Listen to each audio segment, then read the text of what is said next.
Wake up, it's Wednesday, feel the morning light. The world's a bit different, something feels just right. Coffee's brewing strong and the day's brand new. Weird Wednesday, wake up, here's a song for you. From the dawn's early rise to the evening's glow, we dance to the rhythm, let the good times flow. In the heart of the country where the wild winds blow. Weird Wednesday, wake up, let your spirit show. Yeah, let it show. Weird Wednesday, wake up, start your day with a smile. Strum that banjo softly, let's enjoy for a while. Embrace the morning, let your heart take flight. Weird Wednesday, wake up, everything's alright.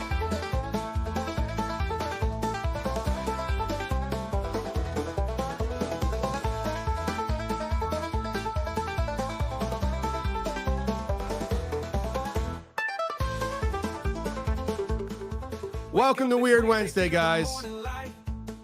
I appreciate you being here. Guys and gals, men and women, boys and girls, people of all ages, thank you for tuning in to another Weird Wednesday. I'm super glad you're here. I'm your host, Tony Merkel, host of the Confessionals podcast, and every other Wednesday we are live here on YouTube, Rumble, Instagram, X, and Facebook with Weird Wednesday Wake Up. Thanks for being here, friends. Hopefully your Wednesday is off to a good start. The kids aren't giving you too much lip, right? Because we don't need none of that nonsense up in here. You know, we're trying to get through the week. We're not trying to have the kids hold us down at all on a Weird Wednesday. All right. I'm hearing myself. We should be all right. You guys let me know if you hear an echo in the chat. If you don't hear an echo in chat, then I will live with it. Oh, man. What a day. My day start. This is going to drive me nuts. Give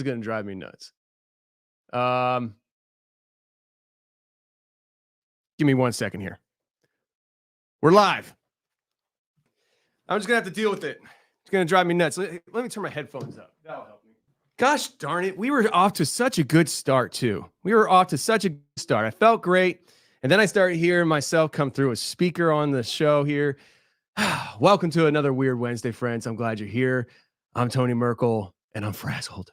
Hopefully you guys are doing good, though. We had a great weekend at the Smoky Mountain Bigfoot Conference. If you came out, thanks for joining me. That was just the cat's meow, I'll tell you. I had so much fun hanging out with people all day. And what the best part about it is I was able to do this roundtable discussion early on in the show. In fact, we were the first ones to go on stage. So it allowed me the opportunity to get my job done and out of the way. And then I got to just chill for the rest of the day. And so that's what we did. It was a lot of fun. I mean, the roundtable was great. We had Matt Pruitt, Matt Sieber, which is opposite ends of the spectrum. We have Matt Pruitt, who's an aper, physical, Bigfoot is a physical creature out in the woods. I'm a science-based kind of guy. And then we had Matt Sieber, who's like, Bigfoot, it's probably Nephilim and probably has supernatural abilities. And I'm like, yes, I like that one. And then we had Brian Jeffrey, who's like a medium, not a medium like a medium, but like in the medium, like in the middle. He's in the middle, friends. And he does a little bit of both physical, woo. I'm pretty much all over the place. Some days I'm physical, some days I'm woo woo. And you can join me too. All right. Some dad jokes early in the morning, but that was a great time. Smoky Mountain Bigfoot Conference. If anybody wants to come next year, I'll be there, whether I'm speaking or just renting a vendor's booth. It doesn't matter. You can join me right there at the Smoky Mountain Bigfoot Conference.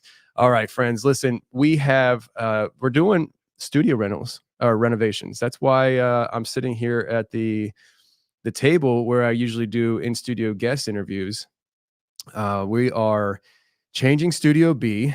It's going to look completely different, hopefully, the next time you see it, or it's going to be like half done, and you're just going to have to deal with it. But here in Studio A, we are going to be changing a lot. We might take maybe a 2 or 3 day period where we just kind of go offline and just spend the time not working on anything other than fixing this room up. New lighting, new walls, new decorations, We're even going to paint the ceiling tiles black so that it helps with the lighting in here. You know, I didn't really know exactly what I was doing when I built the studio. It's a trial and error kind of thing, and we're figuring it out as we go. So it's going to be fun, though. It's going to look a little different. I'm not sure exactly everything that's going to look different. The guest side is going to definitely look different. And my side is probably going to be a little different, but, you know, maybe a little same too. I don't know. But we're going to have some fun with it. And then we're opening up a third studio. So we're going to call that Studio C. I don't know. I should start naming studios instead of just giving them the alphabet. But we're going to open up another studio, and it's going to be for in-person interviews, but it's going to be more of a calm, relaxed, just kind of chill environment. I've been seeing that becoming pretty popular. Like the table talk is very Rogan-esque, right? But the chill vibe is becoming a pretty popular thing too. So we're gonna build a new studio, and it's gonna be more of a chill vibe, a chill, relaxed environment.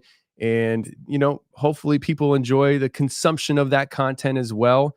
It's gonna be very neutral, just like this studio. This studio is pretty neutral because I just want to have the option to be able to do other things outside of the paranormal if I choose, or you know, I'm thinking about opening up the studio to the public to use because it's a really good facility, and I'm proud of it. So maybe we'll open it up to the public so that people in the local area can come in and start doing their own podcasting. I don't know, but it's going to be a neutral theme on the two big studios. But the remote studio where I do all my remote interviews, that's all straight up the confessionals vibe. It's going to be pretty cool, hopefully. But if it's not, don't tell me. It might hurt my feelings. All right, listen, this episode is brought to you by merchmerch.com. Merchmerch.com. I am wearing the new Mothman t-shirt. If you want to check it out on video, if you're listening on the replay, where am I going here? If you've been listening on the replay, then you have to go check it out. Or you can just go to merchmerch.com. The new t-shirt is available right there at merchmerch.com. We are trying to sponsor ourselves. Guys, today I'm heading to North Carolina. I am leaving here after this live broadcast to hit the road, drive 4 hours to Charlotte, and I'll be participating in Armed Media Conference the next 3 days. It was originally supposed to be just for tomorrow, and then I was going to pack my bags, drive from Charlotte to Nashville because I was supposed to have Squatchella on this Saturday. It's coming Saturday. But unfortunately, that event was canceled. And so I told Armed Media, I said, you guys got me for 3 days if you want me. And they said, yep. So I'll be in Charlotte, North Carolina the next 3 days. Pretty excited about it because last year I attended it as just somebody attending a conference. And the things I picked up during that conference propelled me through the year. And it actually is it is the biggest reason why YouTube and video production out of my camp ticked up over the last year. And we actually crossed 100,000 subscribers 2 Wednesdays ago, I believe. And that's really a big reason why, because I went to the Armed Media Conference and heard things I never heard before.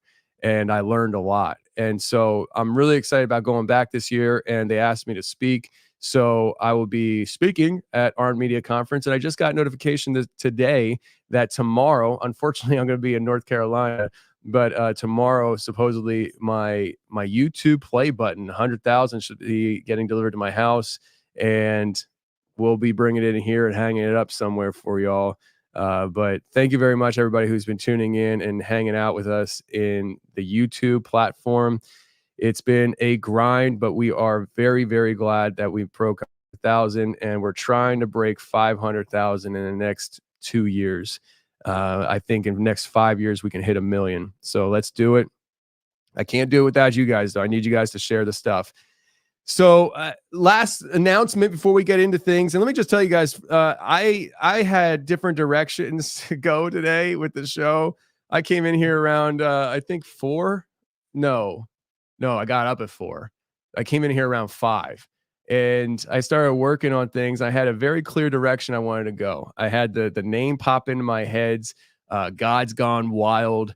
And I was like, we're going to talk about the Olympic opening ceremony. I know there's a lot of people who talked about it already. It happened this week, and it's been beat to death the first half of the week.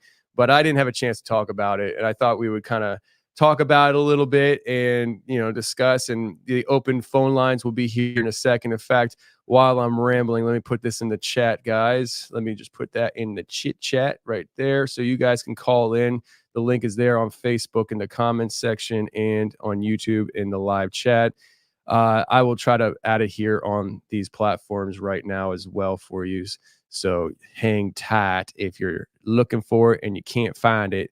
But I came in here and I was planning on talking about that and just kind of, I'm not here to educate people on ancient Greek gods. I'm not here to, tell you guys, let me tell you my angry opinion.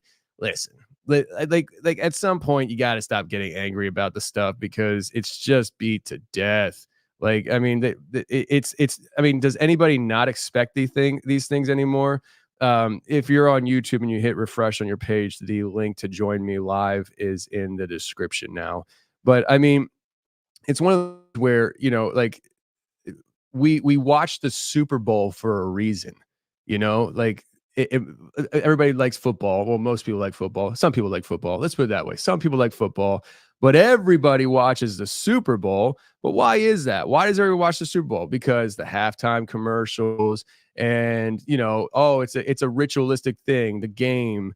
But there's also the reality that there's a lot of people that watch the Super Bowl because they want to see what happens at halftime.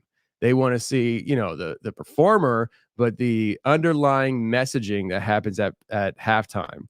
And, this is a common thing that we have in this realm that we live in, have become accustomed to, which is that they do try to put subtle imaging into things to get past you. We can go back to Beyonce's Super Bowl in recent memory.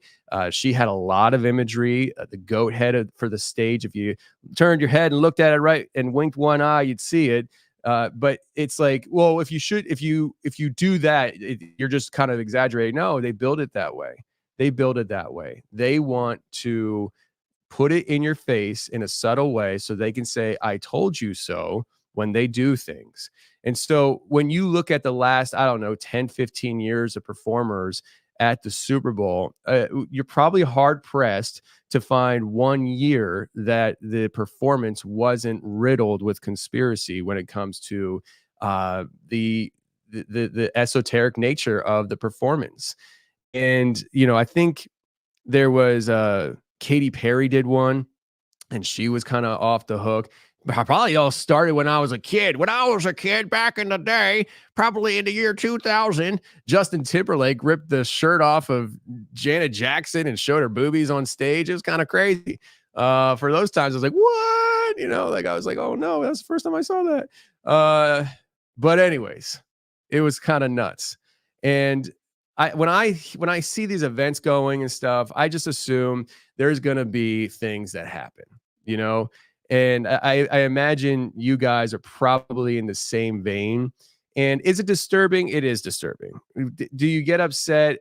Yes, I got upset when I first saw it. Everybody that watches me, I mean, if you're new here, welcome. But if you're returning, there's a probably strong likelihood that I'm a Christian, and I don't hide that. And so when I saw it, it offended me. It did offend me. I didn't get outraged like seemingly the world did, but I think it's because the world is, 5-10 years behind who we are. They're just waking up. Like they're just realizing that Joe Biden has dementia. It's clear the guy is too slow, right? But if you plug into like conspiratorial and alternative media, you would have heard that for a long time.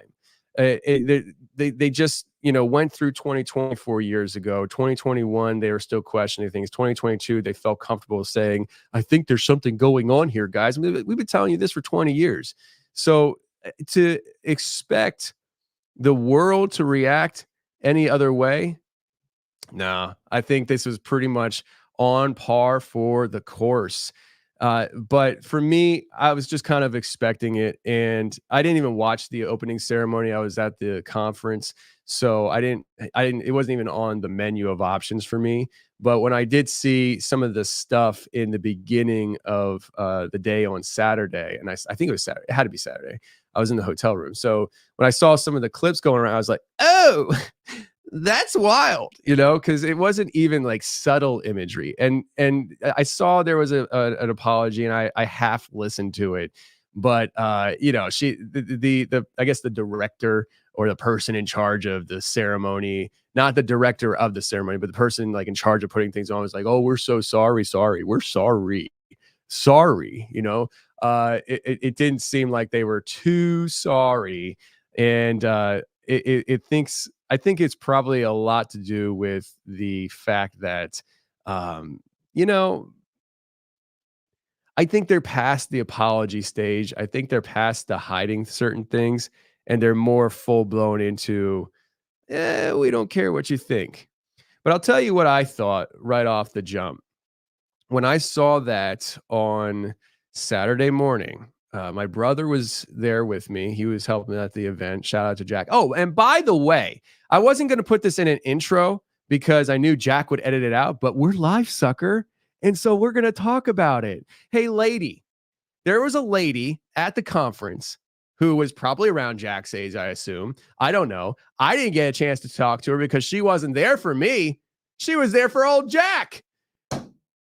He didn't realize that you said he was cute coming up to him. He found out afterwards. So I'm just saying, shoot Jack an email or shoot us an email. We'll forward to Jack if you want to get acquainted. He's single, ladies. I've said it. All right. Can't edit that out, brother. And I know you're listening right now. Sucker. Anyways, what was I talking about? Oh yeah, my first thought. So I was in the hotel room, and Jack was there, and he actually had to sleep on a love seat because they only had one bed, and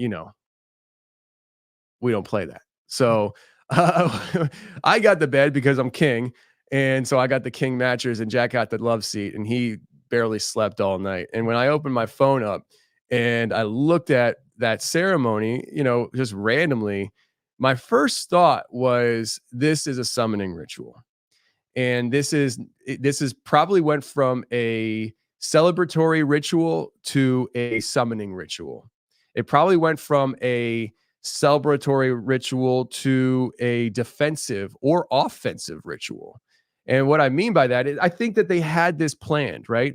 Like, it wasn't just suddenly they switched the script, but the intent behind it. We talk about these things on the confessionals, the intent behind things. And I think the intent behind this ritual changed dramatically over the last 2 weeks. The more I looked at the situation that happened in Butler, Pennsylvania with Trumpy Boy, the more I think that there's more to meets the eye other than just a kid that wandered on a property and somehow just snuck by the CIA. He could have been MK Ultra, to be honest with you. I think we talked about that a couple weeks ago, but that whole situation seems like it's taken on a whole new perspective for me. Not a whole new perspective, but just an added layer, I suppose. And, it's because of what happened this past weekend. This is just me projecting. Listen, friends, I'm telling you, I'm not that smart, okay? I just talk and I tell you what my gut said, and I am a dystopian. I am dystupid. I'm a dystopian futurist, okay? So I look at the future, I don't see good, and I just tell you how I feel about it. What's my reason for it? What's my educated reason for it? Just how I feel. That's just how I feel, So it's really, don't take this to the bank as gospel, okay? But I think what I'll say, many of you agree with, and many of you feel in your gut. I think what happened, or part of what happened, is old Don was not supposed to make a couple weeks ago. And that was supposed to shift the timeline. Okay. Listen, my brain went all over the place. I'm going to try to tie things together today, but my brain is going all over the place today with topics. But CERN, we talk about CERN and shifting the timeline. I think that they've been doing this for a long time. And what we don't maybe talk about enough is that the timeline, I think, is shifting back and forth between different realities. And maybe not just back and forth, but here, there, and everywhere. They might be resetting timelines on multiple levels. And I think 2 weeks ago, it was supposed to be a timeline shift. I really think that probably was supposed to happen. But listen, I know I talked about this years ago. Maybe I'll bring a guy on. He contacted us recently. He wrote a book called I think called The Trump Code. And I think he talks about the idea of like Trump being a time traveler. I don't know. I gotta look into it more. But we talked about this years ago when Trump first won, I think. And it was the idea that the whole idea of Trump being a time traveler, how Nikola Tesla had, supposedly had information, documents that time travel involved.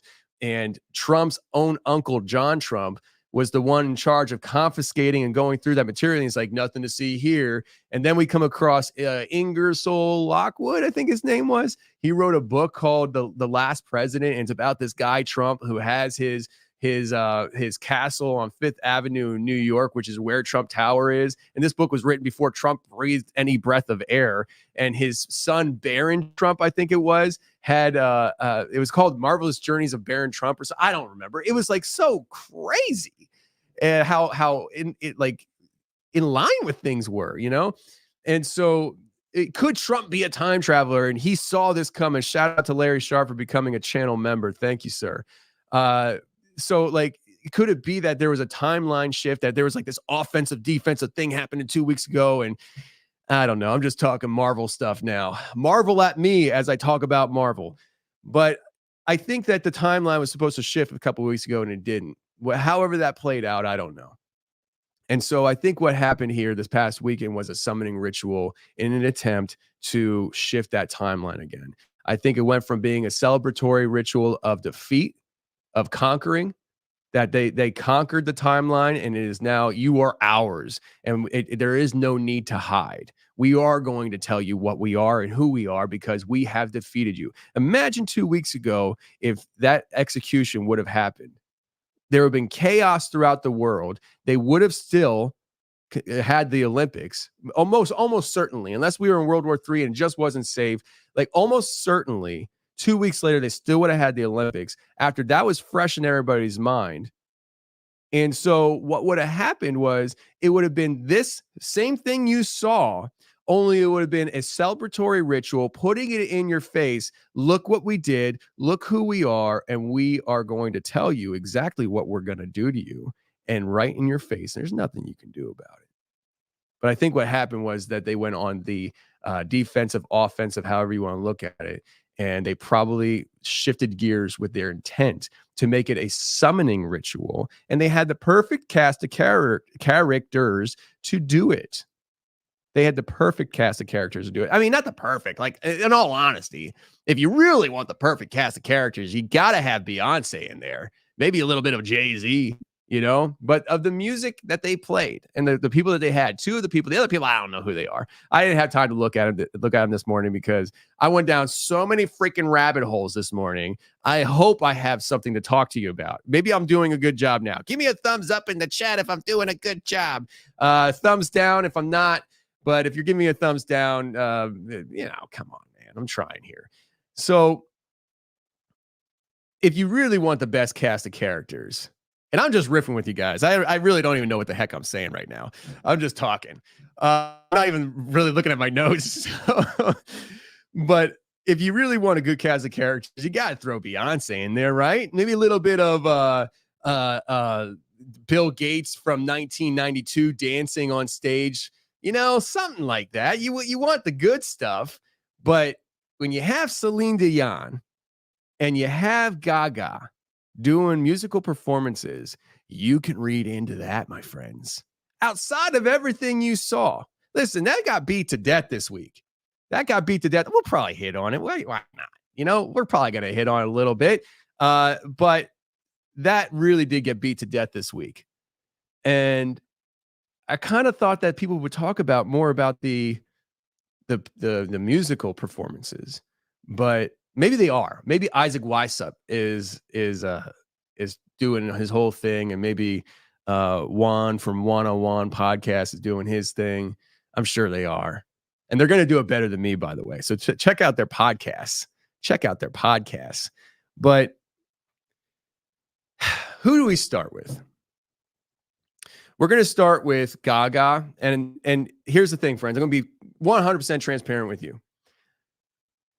I cannot put some things on screen for many reasons today.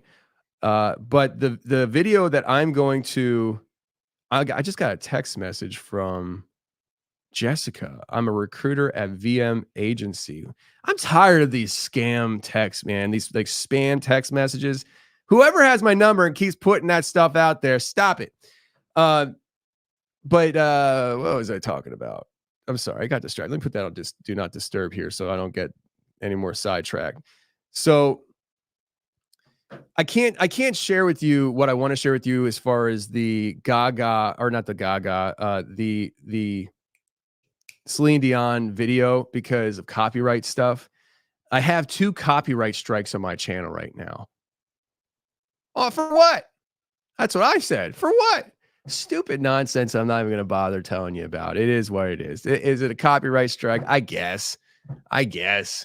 But we're not going to take any chances because I need one of those things to drop off here soon before I get a third one. Because if I get a third one, the channel's banned for life, and then I'll just be on Rumble. Show must go on, though. So I will talk about things, and it's probably better for the listening audience anyways. But we're going to start with Gaga. Or did I say we're going to start with Celine Dion? We'll start with Gaga. So I was trying to get stuff together this morning, and it's just occurring to me now that I had these articles pulled up, and I was going to pull quotes from the articles, and I never pulled the quotes from the articles. I just have the articles here. And so I'm going to do my best here. But to lay the groundwork with Gaga, it's not Gaga who is the concerning factor at its origin points. But as Gaga evolved throughout the years, it's who she became associated with that is the concern here, because there is representation through proxy going on at the Olympics. So we are dealing with a global, well, yeah, you know what? We are dealing with a global issue here. You know, it's not necessarily labeled as World War III, but many say that you're not going to know if you're in World War III until it's over. They're not going to label it until you're already entrenched in it. So maybe we're already in World War III. Who knows? But we have the big hot topic, I guess. You know those graphs where it's like all these little bubbles on the screen, and the thing that's talked the most is a little bigger than the last bubble, and it's like this like visual. The biggest bubble on the screen is Russia, Ukraine. And Ukraine has so much that you could dissect on what's going on there. But one of the things that happened, I'd say probably within the last year, I don't think it was more than a year ago, probably less than a year, is Zelensky appointed Marina Abramovich as an ambassador for Ukraine. Now, who is Marina? Let me just rewind here for a second and say that he wanted her to rebuild the school system in Ukraine. Okay, that was her job, Marina Abramovich. Now, who is Marina Abramovich? Marina Abramovich is a very, she's an artist, and that's the nicest way I can put it. She is labeled as an artist, but it's very extreme art. She's had people, she's done things where she'll stand in a venue, and she'll be like, I think completely naked or close to it. And she'll have people who are attending the event, just random people, come up and they can do anything they want to her. Anything. They literally were allowed to touch her, do anything, come close to killing her. Like she wouldn't flinch. She would just let it happen. Like she literally put her life in the will of complete strangers. And there's a whole thing there, but there's a lot of dark underlying demonic power that is being summoned during these artistic rituals that she does. One of the things that she does is called spirit cooking. And, you know, there's a lot of ins and outs with spirit cooking, and there's a lot to talk about with spirit cooking. And it's been around in the stratosphere for quite some time. And she has done it in public venues a lot, several times. And every time she says it's not real, she's using, you know, fake things, or the intent. I think she's even said the intent behind it says a lot, and her intent wasn't whatever. So again, going back to what I was saying, the uneducated Tony, former truck driver, now podcaster, trying to riff with you guys, intent says a lot. There's the action, but the intent behind it. And with spirit cooking, I don't want to tell you what it is because, be honest with you, I'll butcher it. But it's something that when you watch it, it's pretty disgusting. In fact, let me see if I can do a word search here because I remember reading some things here, and maybe it's in this article, and I will pull it up then. So okay, so let's see here. It says Marina Abramovich continues to be criticized for her niche art style. Um, so some person on X shared a video of the artist dumping supposedly real blood on a sculpture of a child. Okay, now is it real blood? I don't know. If it is real blood, it's probably came from a cow or a pig, but it's on video. It's the first I guess really known spirit cooking event that she did that was documented and put on the internet. If I remember correctly from the article, it said that that she performed it excuse me, in 1987, and it shows her taking blood and drawing on the wall certain things, and she spills this blood on a statue of a child, and it's just really dark, really, really dark. And Marina Abramovich has attended dinners with Aleister Crowley, which I kind of thought that was kind of I don't know, like timeline wise. I mean, I'm not the person to, I guess, talk about this, but I'm not the person to talk about any of this, right? But Joel Thomas from Free the Rabbits podcast, and Isaac Weishaupt, Juan from One on One, these guys would be much more educated on the timeline of this. But I always thought that Aleister Crowley died like long ago. And I know Marina is, I think she's got to be in her 70s, late 70s. I mean, she's pretty good. She's getting up there. But I just didn't know that timeline existed. But it says here in the article, Marina Abramovich became the talk of the internet. Here it is. After the 1987 performance titled "Spirit Cooking" surfaced online, so it happened in '87, but then it surfaced online, and the cat was out of the bag, and that's when the ridicule happened. In the selection of, let me just skip down here. Violence acts. It is also important to note that the aforementioned recipes were painted onto walls using pig's blood. There you go. The jarring art piece led to her being rumored to perform black magic with Aleister Crowley at a dinner as well, describing the same. Abramovich said in the post, it was just a normal dinner, just a normal menu, which I call spirit cooking. There was no blood, no anything else. We just call things funny names. That's all. That's all. We just call things funny names. That's all. I'm just hanging out with Aleister Crowley, having a normal dinner, and you don't got to worry about anything because we just call things funny names. That's all. With Aleister Crowley. Aleister Crowley. Come on now. Come on now. I mean, at some point, you got to say it, right? Come on. Say it with me now. 1, 2, 3. Come on now. Okay? No. I'm not buying. The world's not buying it anymore either. Now, when was this article written? This article is written in September of 2023. So it's about a year old. I don't know how old that quote is, but like I said earlier in the show, 2021, 2022, people were comfortable questioning things, which is why certain people got fired from their jobs all over the world because it wasn't on the agenda. So fortunately for me, I can't fire me. And I will just say it. Come on now. So I'm trying to paint this picture with Marina Abramovich because Lady Gaga is probably well, definitely her most famous understudy, but probably her most, as Marina Abramovich describes her, hardcore student. Those are Marina Abramovich's words, not mine. Marina Abramovich is, this is projecting, but I'll tell you what I think. This is my words.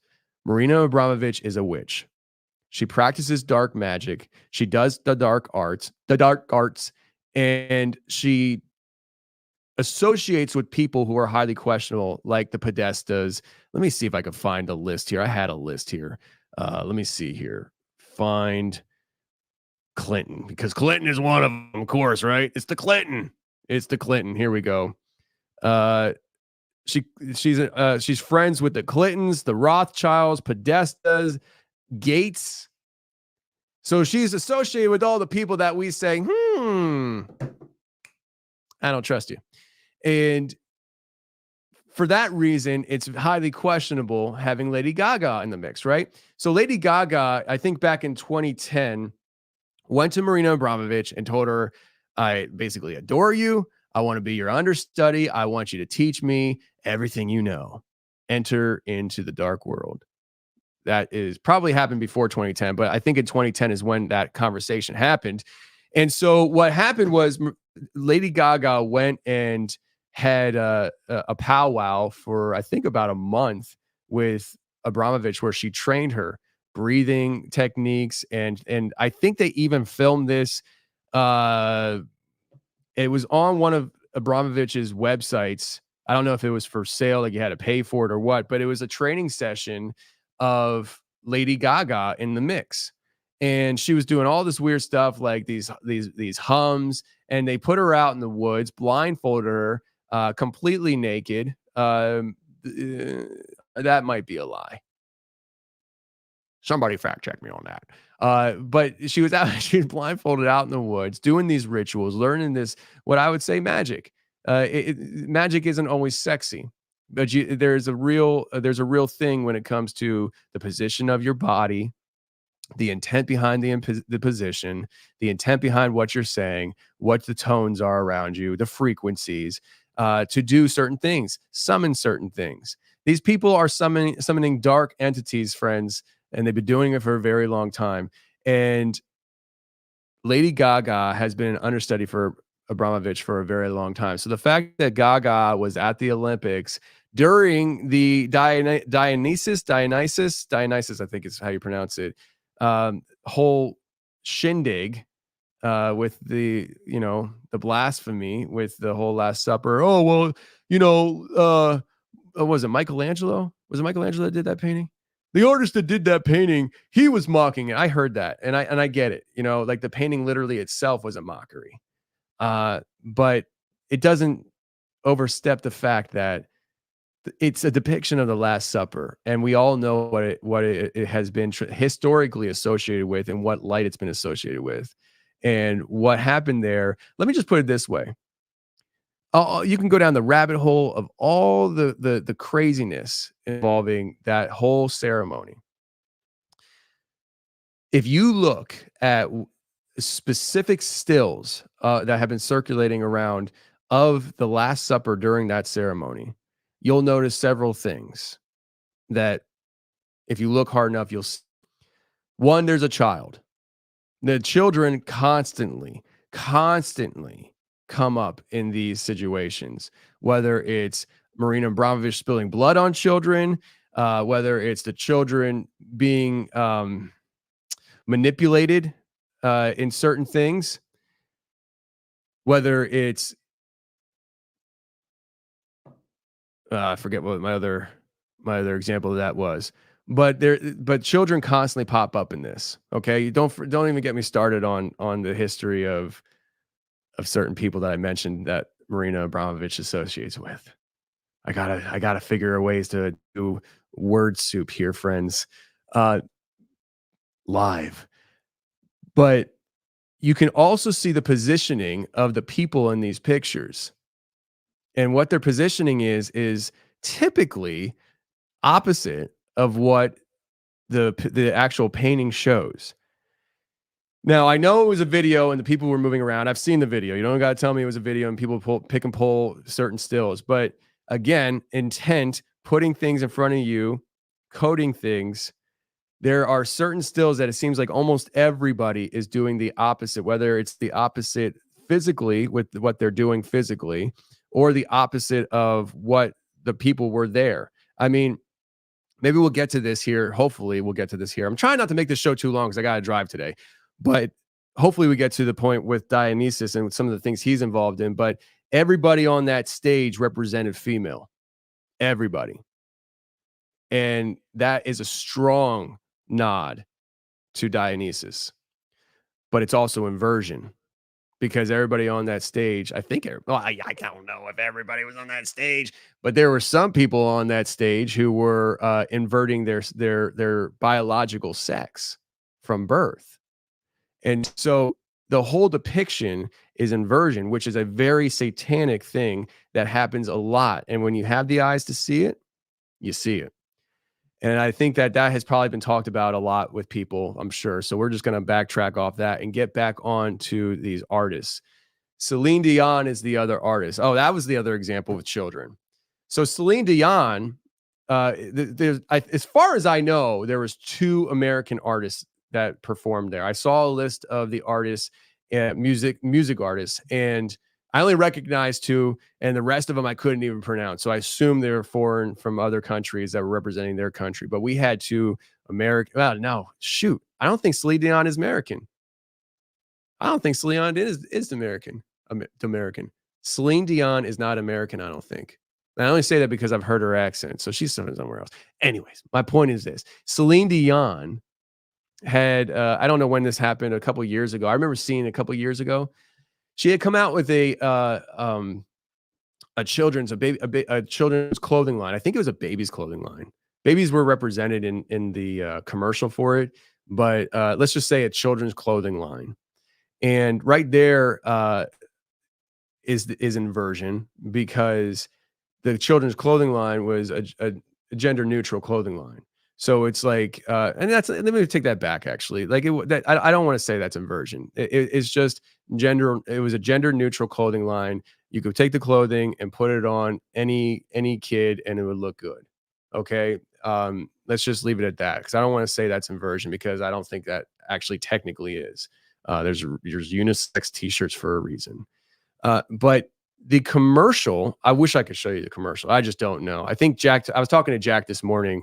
And he said that I can play 5 seconds and I have to pause it. Or else it becomes copyright strike. And so you can do 5 seconds, pause, 5-second pause. And that's just like, it's just too risky.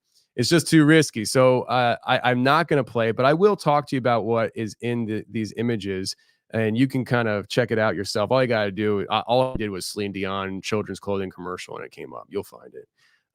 But it shows her, there's theatrics involved. So I'll just jump to the main part here. It shows her in the car talking about, it's like her thinking out loud. And she's talking about how the children are our future. And we often look at children as we are like, basically like we're the main character of their story, but we're just an afterthought. And basically the whole idea is that we shouldn't control kids and kids should be in charge of controlling themselves. Listen, I'm not going to go down there. So there's that, right? And then it shows her holding a bag with a white cross on it, which is, I think, the logo for her clothing line. It was her introducing this clothing line. And then it shows her walking into, I presume, a hospital, maybe a NICU, where there's just children lined up. And she looks angry. Like, she really looks like she's ticked off. She's dressed in all black. She was in a white dress in the black car before. And now she's just wearing all black and she looks freaking angry, hair down, looking like she's going to kick some butt like Angelina Jolie and Mr. and Mrs. Smith.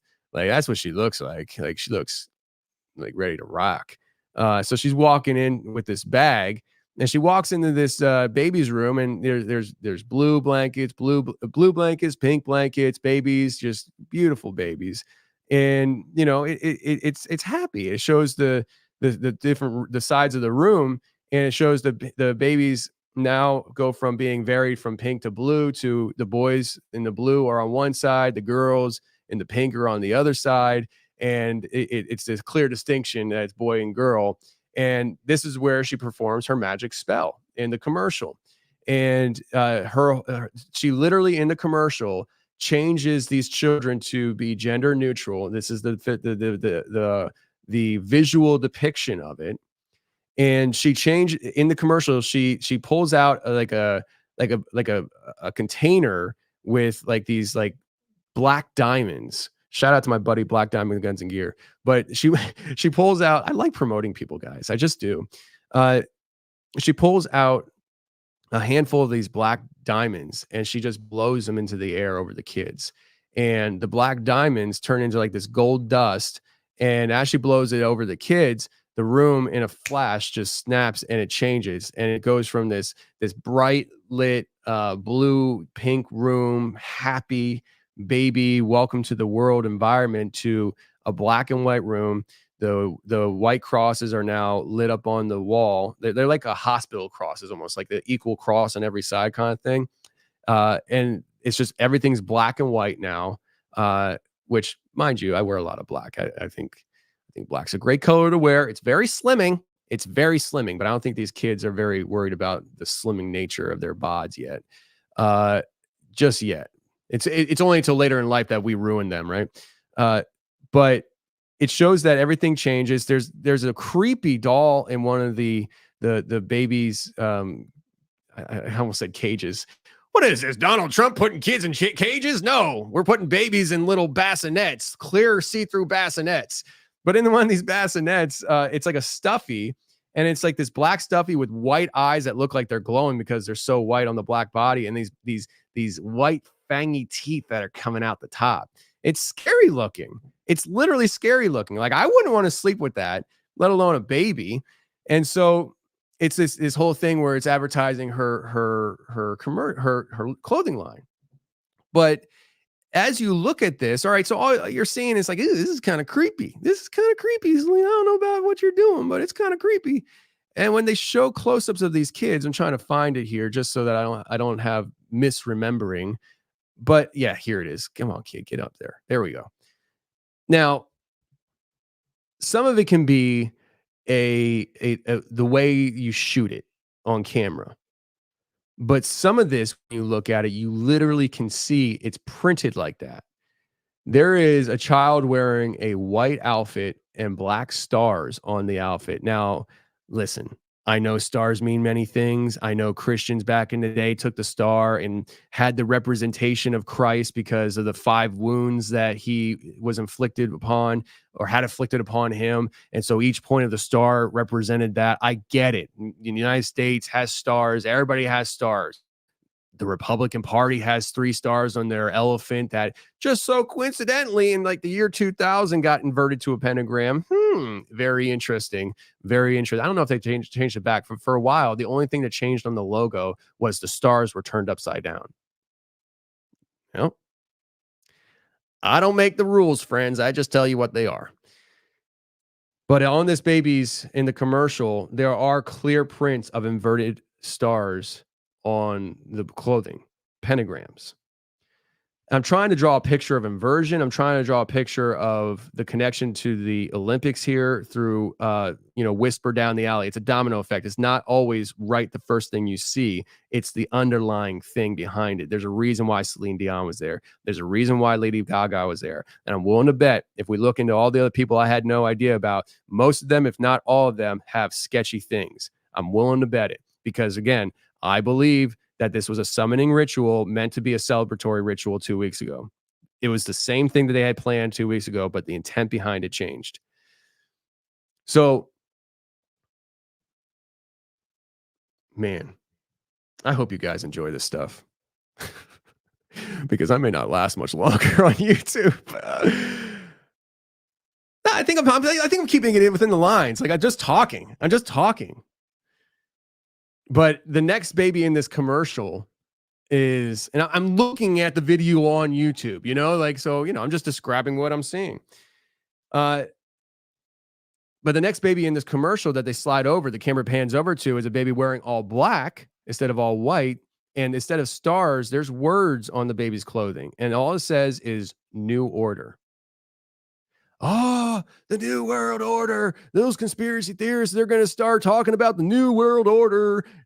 Yeah. Well, listen, what is the New Order? Well, you can say the New Order is a new order of doing things, a new way of doing things. There's a new order on how we do things, how we perceive things, how we talk about things, how we raise our children. I'm sick and tired of these celebrities and these politicians on both sides commenting about how it takes a village to raise our children. It takes a whole group of people.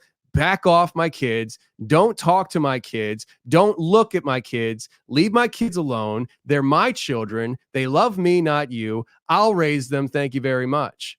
And that's to everybody. I wasn't planning on getting angry, but it irritates me, okay? Leave my children alone. Leave everybody's kids alone. There's a family for a reason. The family will take care of them. It doesn't take a village. It doesn't take everybody's opinion on how we raise our children. Leave us alone. If the children aren't being harmed, leave them alone. Anyways, so New World Order, and then just shows her getting arrested and, this whole skit.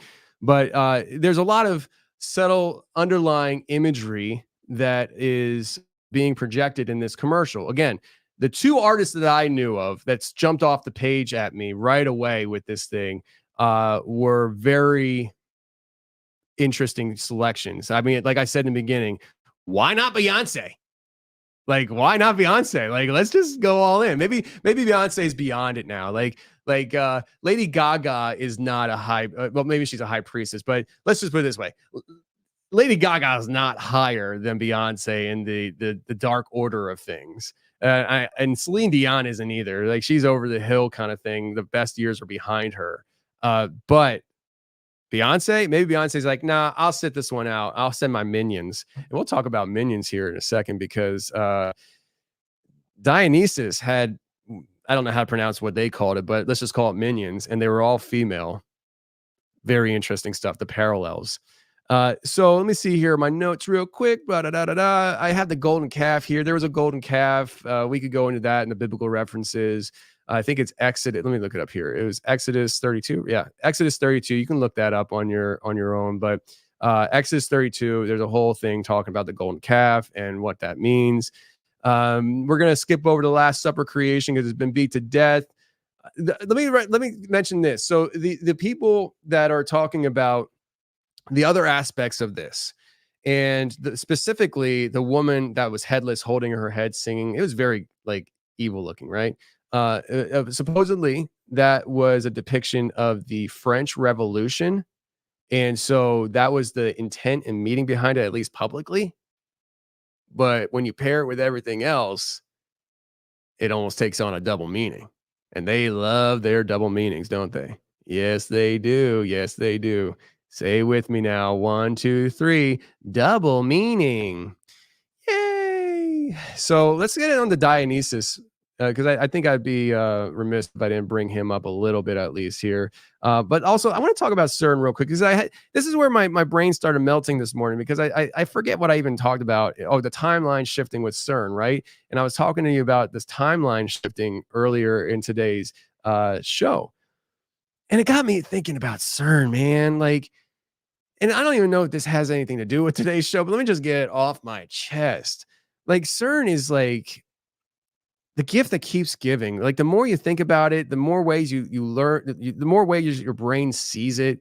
And you have, like, we talked about, we had a CERN episode earlier this year, I think it was, with the pastor Larry Ragland. Shout out to him, and the Big Picture show on YouTube, probably banned soon.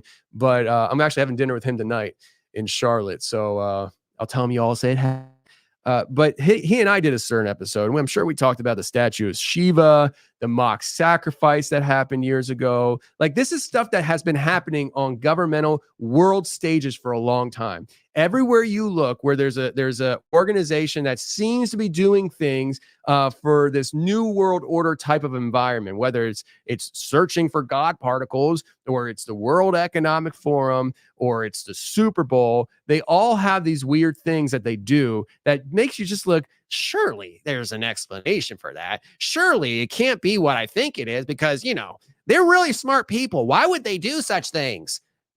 sometimes it is just what it is.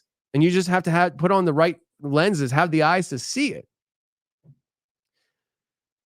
We talked about the statue of Shiva and how they did the mock sacrifice. I don't think it was a real person. Maybe it was, but I personally my gut doesn't say it was a real person. I think if it was a real person, I don't know. Maybe it was a real person. I don't know. But I started thinking about the mission of CERN today, and it just got me like, I don't know, like things that we already know and talk about, but it just got me in my bag of feelings, like CERN is trying to recreate the universe.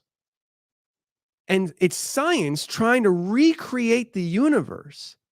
Literally on the foundation of that, just that statement alone proves a creator. Like science alone trying to recreate the universe, they're literally trying to prove the existence of a creator for a universe. If they're successful in recreating a universe, they have proven that universes are created. There's a creator. They didn't randomly do it. They didn't accidentally create a universe at CERN. They designed it. They created it. And it got me in my bag, man. I was like, geez, dude, like it's right there. It's right there. Again, you have to have eyes to see it. Anyways, so they're trying to create a universe, and I'm just started thinking the connection between the creator, whether it's God or humans in the science lab creating a universe. You got universe over here, and you got the creator over here, whatever that creator is, whether it's the God creator or the scientists trying to create a universe and creator. What's in the middle? What's in the middle of that? On one side of this existence is the universe. The other side is the creator. And at some point, the two touch. At some point, the two become connected, where the existence of one can't exist without the other. Creator, created, creation. But at that moment of touching, that moment of connection, what is that? Is that the portal that we talk about? The doorway between the doorway that's often closed that separates us from the creator. We are in creation. We are in the universe. Is that connection, that touching point, is that the portal that Babel was trying to create? Which, by the way, I saw a really funny Stop. I'm going to go off. But is that the point? Is that the creating point? The connection point? Is that the portal? Is that the portal bridge that I talk about? Where you're here, but you're not here. We think about portals as like a thing you walk through almost, where it's like you're either one side or the other. What if you exist on that portal? There's this point where that portal exists, where you can exist on the portal, where you're on both sides.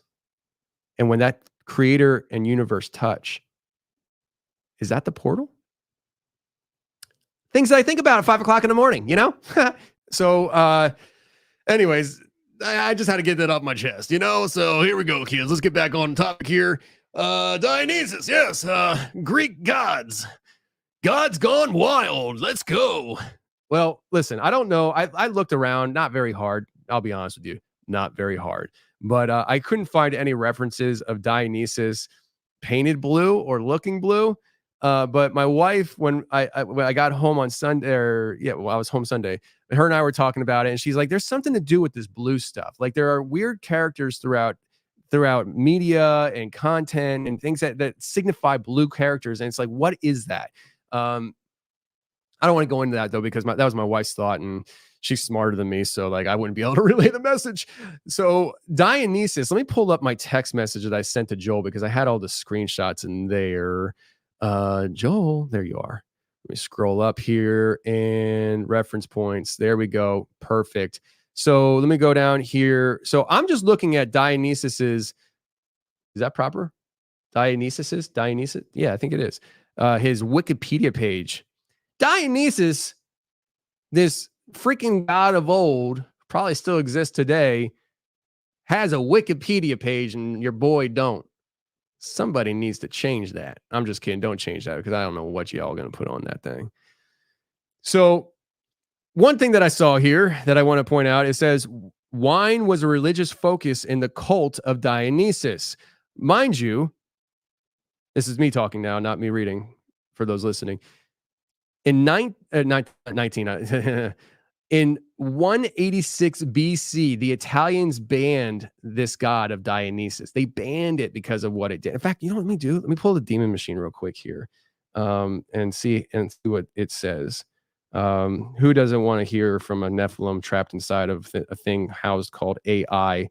Let me pull it up here.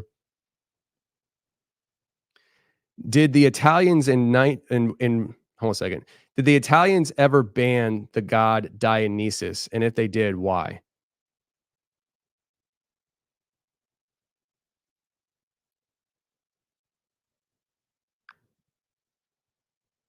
Could you clarify what you mean? Are you asking about a specific event or period in Italian history? Did the Italians ever ban the god Dionysus? And if they did, why did they?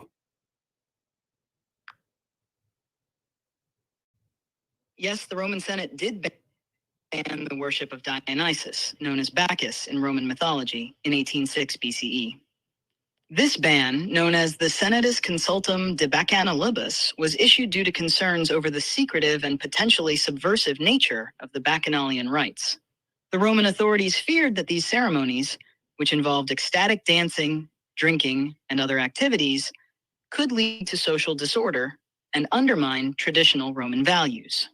The decree restricted the practice of bacchanalia to small state-supervised gatherings. Thanks, Demon Machine. So there you go. They did, and I wasn't lying to you, unless that's lying to us. It could be lying to us. Can't trust the AI, friends. So they banned it, and with what I'm reading, I can understand why. So wine was a religious focus in the cult of Dionysus and was his earthly incarnation. Wine could ease suffering, bring joy, and inspire divine madness. That's weird.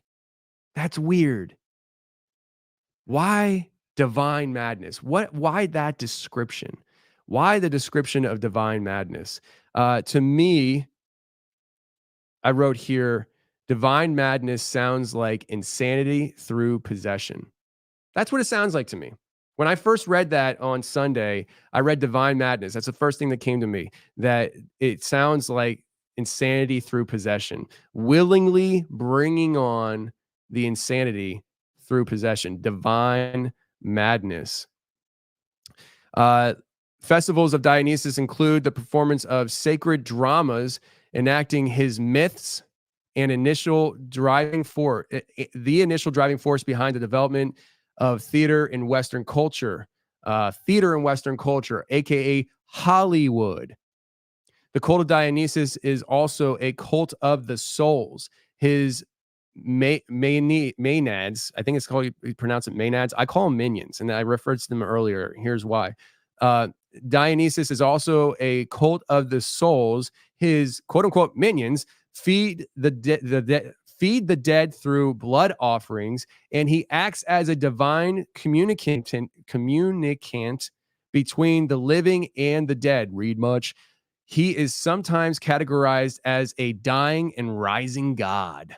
Dying and rising God. I had thoughts on that earlier and I lost them, so I'm not even going to focus on that. But it is interesting. Just think about it. I don't know what, but you think about it. You let me know. Dying and rising God. But let's go back to the minions feeding the dead through blood offerings. I don't know how, but in my gut, like I said earlier in the show, I'm just speaking from my gut, how I feel.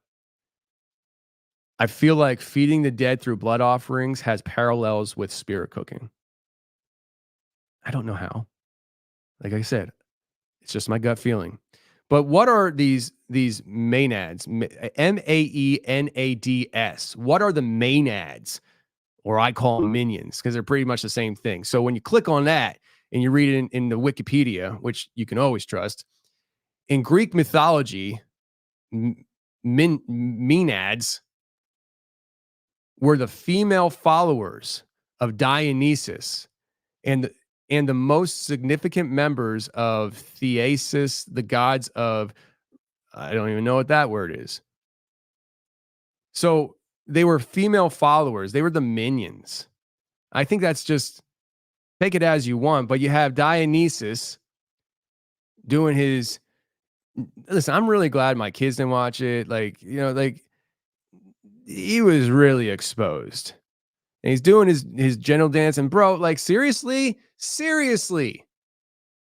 All right, let me put it this way.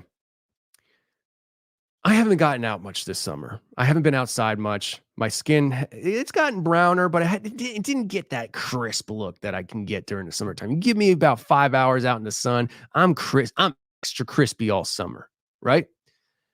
I'm not outside a whole lot. And I'm hoping to change that next summer. But I also gained weight this summer because I wasn't outside. I usually gain weight during the wintertime. And then because I didn't go outside a whole lot and do a whole lot of physical strenuous activity this summer, I actually put on pounds. And I was creeping up in weight, and I was like, freak, man, like I actually got to watch what I freaking eat. And knowing that I had the Smoky Mountain Bigfoot conference last weekend, I got Arn Media Conference this coming week. I'm doing several trips. I'm going to be out of state several times this month. I am speaking at Phenomicon, which I think I forgot to announce earlier. I'll announce it more as time goes on. But September 4th through the 7th, I'll be at Phenomicon in Utah. Get your tickets, link in the description of this video. I know I'm going to be speaking at Phenomicon. I know I'm going to be at, I forget the name of it, but in October, I'm going to be at Justin from Cryptos at the Corn event. Like I'm going and I'm doing public things.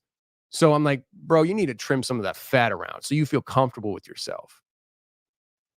Homeboy goes out on stage looking like a bag of bones and skin. Like he just looked like almost like he was like just a little short of a beer belly in my mind. Like he just kind of looked sloppy. And I was just like, bro, like do some squats or something. Like if I had your job, like I'd be like, yo, gotta jack up, give me the steroids. I gotta look godlike, trying to get laid, you know? So anyways, he's dancing around like that.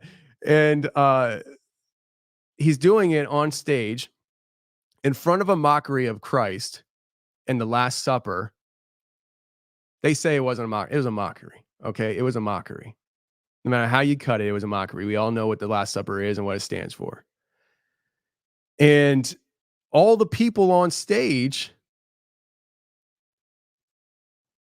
were either biologically a woman or transitioned to female. So you have this god, Dionysus, dancing in front of his minions who are all female. And it's just reestablishing my point. This was a ritual. This was a ritual brought on through dark means to, I believe, reset timelines. This was summoning very powerful entities, very powerful. And I say entities because I believe it's more than just demonic entities. That's why I say entities. Yes, it's easy to say demons, but there's a real possibility there was fallen angels being summoned in my mind, and there's real possibilities that there was ancient gods being summoned in my mind. And I do believe there's a distinction between ancient gods, fallen angels, and demons. So I believe that they were summoning very dark entities. Oh, I forgot LeBron James carried the American flag. Forgot LeBron James. LeBron James, King James, carrying the United States flag for the United States. LeBron hangs out with Jay-Z and Beyonce. LeBron's ritual. Just look at it. I've talked about this years ago. Just go look it up. You go look at it. LeBron has a very specific ritual that he does in pregame that has symbolism written all over it. He's got the Bublé tattooed on the black Bublé, not Michael Bublé. The Black Bublé Society emblem tattooed on his chest. LeBron James, his son. Let me ask you a question. If LeBron James's son had the number 666. Oh, don't say it. You're scared of it, Tony. You skipped episode 66. If LeBron James had the tattoo number 666 on his body, would you all flinch at that? Would you all say that's peculiar? Well, I'm here to tell you he doesn't have 666 tattooed on his body. But what he does have tattooed on his body is 999 behind his ear. And when we talk about the inversion that I hinted at throughout this entire talk, there's a real thing to look at with 999 and the inversion of it. So they tell you without directly telling you many times. And you got LeBron James, Captain of America, King James, going on 22 seasons in the NBA. Not slowing down because he probably drinks blood of younger people. Just kidding. Trying to think right now if that's going to get me in trouble. Well, we'll find out.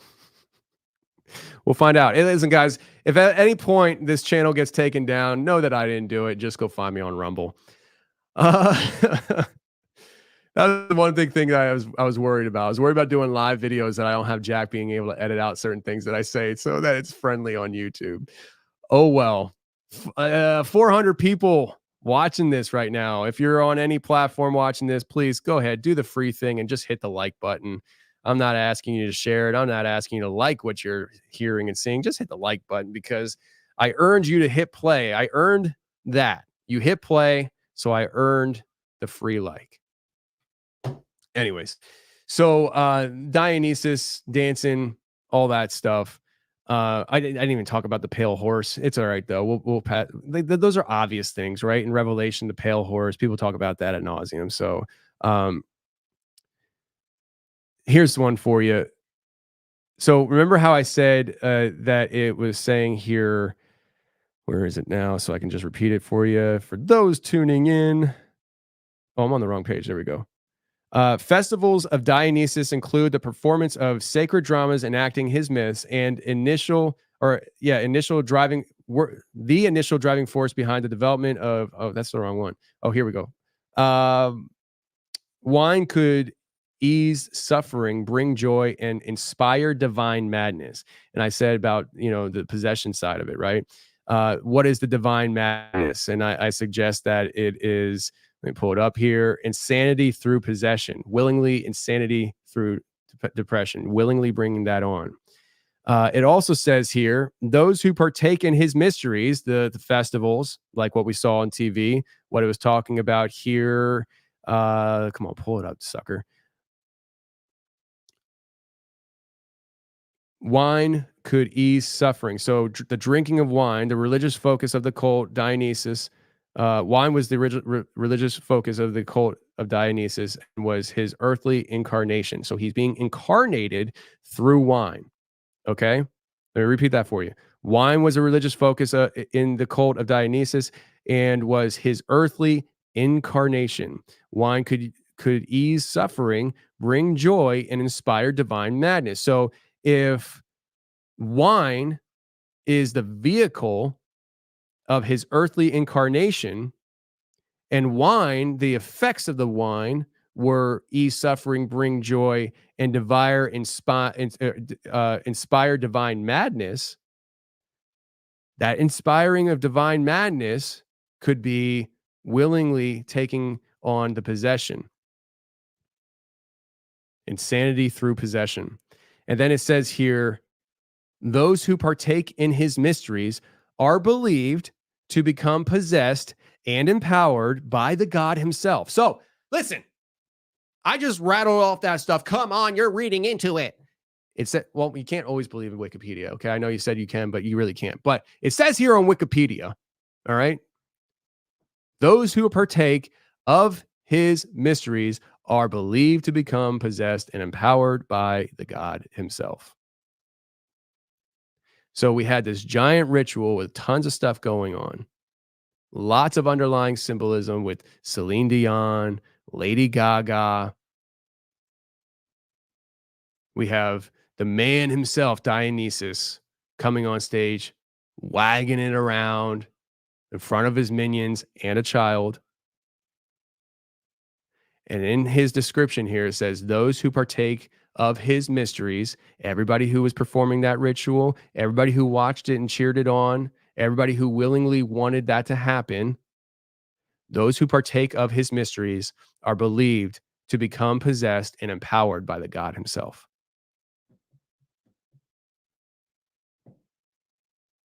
It was a giant summoning ritual. Whether it was Dionysus, fallen angels, demons, other ancient gods.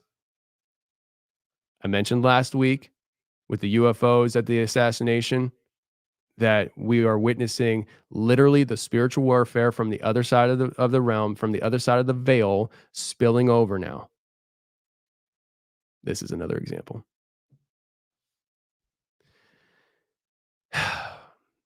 I rambled on long enough.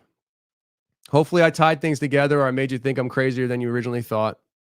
Either way, I'm good with that. Hopefully you come back. If you don't, you'll catch me on a farm field farming with my pigs and living off grid. That's what I'd do. If this was no longer an option for me, talking to you guys, I would just go farm, live off grid, and cease to exist on the internet. Sounds nice. But here we are. God has us here, so we are here. That is my half-baked attempt to give you my thoughts on some of these things.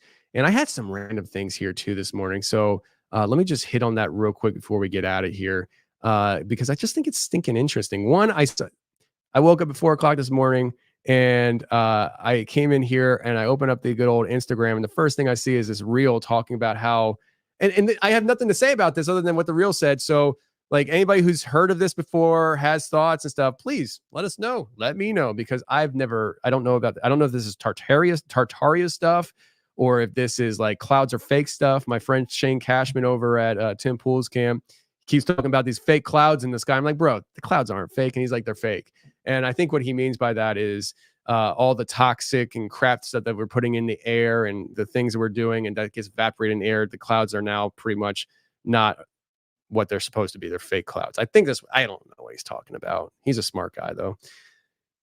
But this reel shows what seems to be old pictures that are cut out and put on top of a white background. Like they're cutting the sky out of these pictures and giving them a white background. And when you zoom in on them, you see actually the cut marks on it.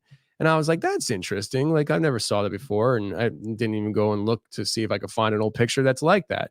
But I found it interesting. And maybe you guys know anything about that. But more than likely, I'm probably not going to buy into it, to be honest with you, but even if I don't buy into it, I like hearing things, and I find things interesting, whether I like it or not, as far as belief goes. But I also came across an article kind of going into a little bit more detail. What we discussed, was it last week or the week before? I think it was the week before, when we talked about Iron Don and his suit going to the moon, and how they found a crater on the moon, like a giant cave on the moon. Well, I found more information. I didn't find it. It just came up. It's like the algorithm knows me. They're like, oh, you know this. You want to hear more? I do want to hear more. The discovery of what looks to be the first cave on the moon at the bottom of the lunar pit, 200 feet deep, has jolted the scientific community and spurred hope. It could be used as a base to protect future astronauts from the harsh lunar surface. Holy crap.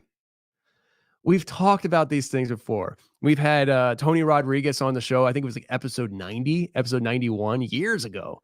And he's talking to us about how he's in the 20 and back program. And when he was in the 20 and back program, he's been to the moon. There's secret bases on the dark side of the moon. There's aliens working with humans on the moon. There's bases on the moon. And now they're saying that this discovery of a cave could lead to us being able to actually have bases on the moon that protect us from the harsh environment of the moon. Space Force. Again, our reality of what we talked about for years spilling over into modern times. Soon you're going to start hearing people talk about it like it's normal. At one time, it was crazy conspiracy. Bases on the moon, you're crazy about. Why would you? You're stupid. You're a moron. Yes, I am. But it doesn't negate the fact that there are bases on the moon. And now they're laying the groundwork for them to actually tell us we have bases on the moon. And this cave probably already has a base in it. Like I said, it was in the Sea of Tranquility, where the Apollo 11 mission landed in 1969. Ooh, I nailed that a couple weeks ago. I wasn't sure if it was 1969. It says here 1969, right? Apollo 11 landing, where humans first landed on the moon on July 20th, 1969. That was just a few days ago. All right. So, what is significant about the moon cave? The width is estimated just over 328 feet. That's pretty darn wide. It consists of a sloping floor and hangover sides with a depth of more than 400 feet. That's pretty stinking deep. They have radar view of looking into it, I guess. So they're just projecting here, but that's their mathematical formulas. The lunar cave could provide a permanent base to shield the astronauts from the moon's hostile conditions. Temperatures inside lunar cave are believed to be relatively stable at around 63 degrees. Unlike Earth, the moon doesn't have protective atmosphere, which shields the planet from solar or cosmic particle radiation. There's that radiation thing. You know how we can't get through the Van Allen belt now because of that radiation that didn't exist back in 1969. Temperatures are extreme, ranging from 260 degrees Fahrenheit in daylight, that's hot, to minus 280 degrees after nightfall.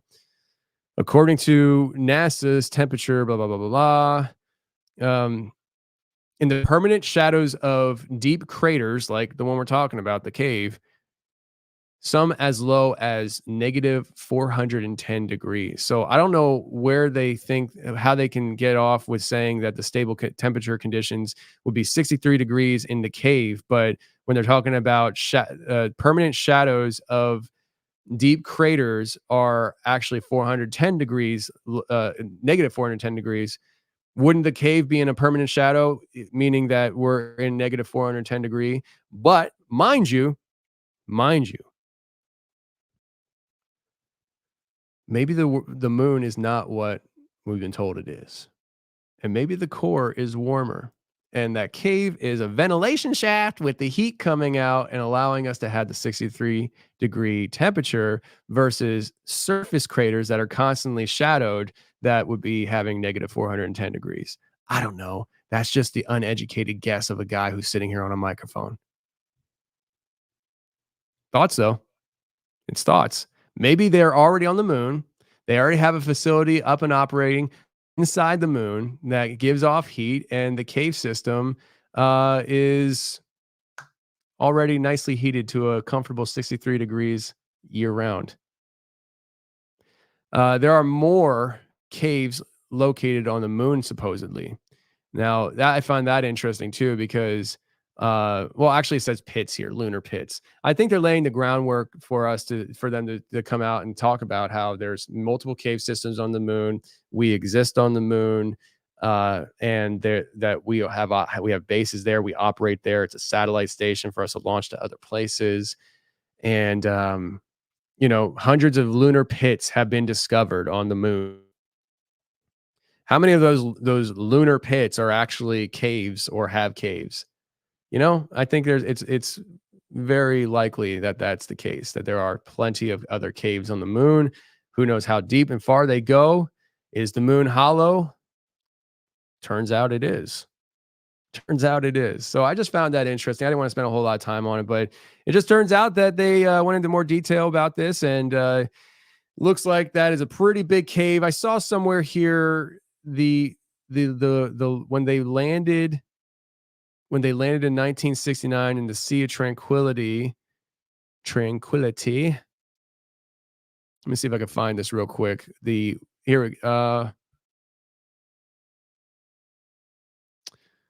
I can't find it, but somewhere they mentioned about the width of the Sea of Tranquility. and that it was like 200 miles wide.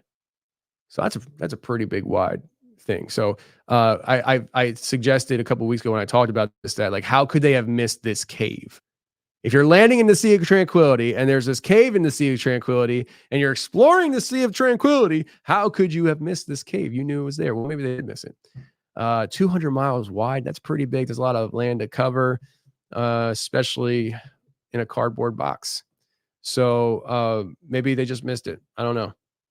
Trying to keep an open mind here with my closed mind. I hope you guys enjoyed this, though. I can only imagine some of the things I said. Hopefully I didn't overstep anything that would get me in trouble. Not with you guys. I don't really care. If you guys don't like what I said, you'll just stop listening. Actually, no, you won't. You'll just keep listening more just to hate. I've learned that.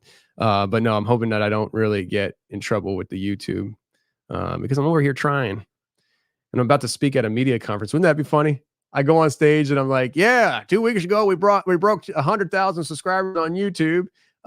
This conference is a big reason why. And as of noon today, no longer exists. That would be funny. I'd be frustrated by it, but it is what it is. But I hope you guys enjoyed this time spent with me on this weird Wednesday. Yeah, I'm going to start winding this down. And, I wasn't even looking. I apologize. You guys could have called in. There's nobody in the waiting room right now. I gotta get better at letting you guys know to call in more, just to remind you. But yeah, this show is brought to you by Merc Merch, friends. I'm wearing the Mothman shirt right now. This was a hot seller at the Smoky Mountain Bigfoot Conference this weekend. The number one seller above all t-shirts was the Always on the Hunt olive green t-shirt, the military green, the Always on the Hunt with the Bigfoot carrying the AR. Number one seller, just like on the website. Number two was the Mothman over my freaking logo. So that's how it is. I like the logo though, and hopefully you guys do too. But go ahead and check it out, mercmerch.com. I am trying to sponsor myself. I just said no to another advertiser. I've said no to about 5 or 6 advertisers in the last month because I'm trying to sponsor myself and get rid of the live reads. I'm on contracts with some companies, so I can't just bail on it. But my goal is to have mercmerch.com be that replacement. And so I think you guys would be much more willing to enjoy mercmerch.com over complete strangers to the show, And so, and the one I refused yesterday actually is a company that I use or I used to use. And I was like, oh, and I was like, no, not doing it. So please help me so I can help you. If you guys don't like the commercial interruptions on a story-based podcast, let's support mercmerch.com. Get yourself some t-shirts. Oh, the hats sold out this weekend too.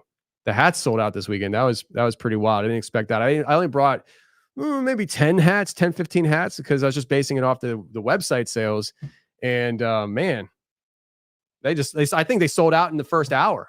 It was pretty wild. Then we had to take the hats off the mannequins and sell those. But anyways, we got hats on there, logo hats. They sold out fast this weekend. Mothman is now available to the public. It was available to members only last week, but now anybody can get the Mothman t-shirt. I love this thing. I really do. I think we're going to do more color. We're going to do more color t-shirts. My thing is this, guys. Like, I have zero style. My wife, if I look good, it's because my wife dressed me. Okay. I've already told you how I used to show up to dates and cut off t-shirts and basketball shorts when I was younger. I have zero style. I tend to wear just black t-shirts with nothing on them because I don't know what else to wear. And like I said earlier, black is slimming. But I'm going to start doing more color t-shirts because it turns out color t-shirts look pretty cool. So you guys can look forward to that. Hopefully look forward to that. All right, guys, listen, weird Wednesday. I got to come up with some kind of sign off because I feel empty and I can't do the confessional sign off. So we got another weird Wednesday in the bag for you. This was a good one. Hopefully you enjoyed it. Educated you a little bit on Dionysus and his intents. That caught me off guard. I'll see you. Wake up, it's Wednesday, feel the morning light.